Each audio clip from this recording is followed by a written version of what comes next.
இன்றைக்கி ஒரு evening snacks தாங்க பார்க்க போகிறோம். வாங்க, ஸ்வீட் கார்ன் கட்லெட் என்னோடய ஸ்டைலில் நான் எப்படி செஞ்சேன்னு பார்க்கலாம். இதுக்கு ஒரு ஸ்வீட் கார்னும் உருளைக்கிழங்கும் இருந்தால் போதும், உங்கள் வீட்டில் நீங்களே ஈஸியாக செய்யலாம். நான் இப்போது இந்த ஸ்வீட் கார்னையும் உருளைக்கிழங்கையும் எடுத்து வேக வச்சு எடுத்துக்கலாம். இப்போ வேக வச்ச ஸ்வீட் கார்னை ஒரு பவுலில் சேர்த்துக்கிறேன். இது கூடவே வேக வச்ச உருளைக்கிழங்கையும் மசிச்சு இதோட சேர்த்துக்கிறேன். ஒரு மீடியம் சைஸ் வெங்காயத்தை சின்ன சின்னதாக கட் பண்ணி இதோட சேர்த்துக்கிறேன். கொஞ்சமாக கேப்சிகமையும் சின்ன சின்னதாக கட் பண்ணி இதோட சேர்த்துக்கிறேன். இது கூடவே ஒரு பச்சை மிளகாவையும் கட் பண்ணி சேர்த்துக்கிறேன். குழந்தைங்க வீட்டில் இருந்தால் நீங்கள் இந்த பச்சை மிளகாவை சேர்க்க தேவையில்லை. இது கூடவே அரை டீஸ்பூன் தனி மிளகாத்தூள், 1/4 டீஸ்பூன் சீரகத்தூள், அரை டீஸ்பூன் தனியாத்தூள் சேர்த்துக்கிறேன். இது கூடவே உப்பும் சேர்த்துக்கிறேன்.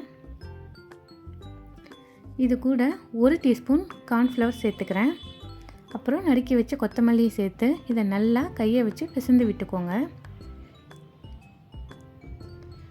இந்த மாதிரி நீங்கள் நல்லா பிசையணும். இப்போது இதை நம்ம கையில் நீங்கள் எண்ணெய் தடவிக்கோங்க. இந்த மாதிரி எண்ணெயை தடவிட்டு ஒரு மீடியம் சைஸ் உருண்டையாக எடுத்து பிடிச்சிக்கோங்க. இந்த மாதிரி அப்புறம் 2 கையை வச்சு ப்ரெஸ் பண்ணுங்கள். இந்த மாதிரி சைஸில் நீங்கள் இப்போது ஒரு பேனை வச்சு அதில் லைட்டாக எண்ணெய் ஊற்றி இதை ஒன்று ஒன்றா நம்ம போட்டுக்கலாம். இதை லைட்டாக ரொம்ப ஸ்லோ ஃப்ளேமில் நீங்கள் டீப் ஃப்ரை பண்ணி எடுங்க. கொஞ்ச நேரம் கழித்து இந்த மாதிரி திருப்பி விடுங்க.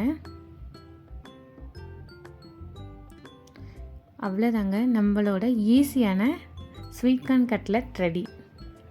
இதை உங்கள் வீட்டில் செஞ்சு பார்த்துட்டு எனக்கு சொல்லுங்கள் கமெண்ட்டில். இது ரொம்ப ஈஸியாக நீங்கள் வீட்டிலே செய்யலாம்.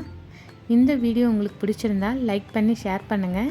நான் இது மேலே தூவது சீஸை துருவி கொஞ்சமாக சேர்த்துக்கிறேன். அது பார்க்கவும் சாப்பிடவும் ரொம்ப அழகாக இருக்கும். அவ்வளோதாங்க, நம்மளோட ஈஸியான ஸ்வீட் கார்ன் கட்லெட் ரெடி. இந்த வீடியோ உங்களுக்கு பிடிச்சிருந்தால் லைக் பண்ணி ஷேர் பண்ணுங்கள். என்னோடய சேனலை சப்ஸ்கிரைப் பண்ணுங்கள்.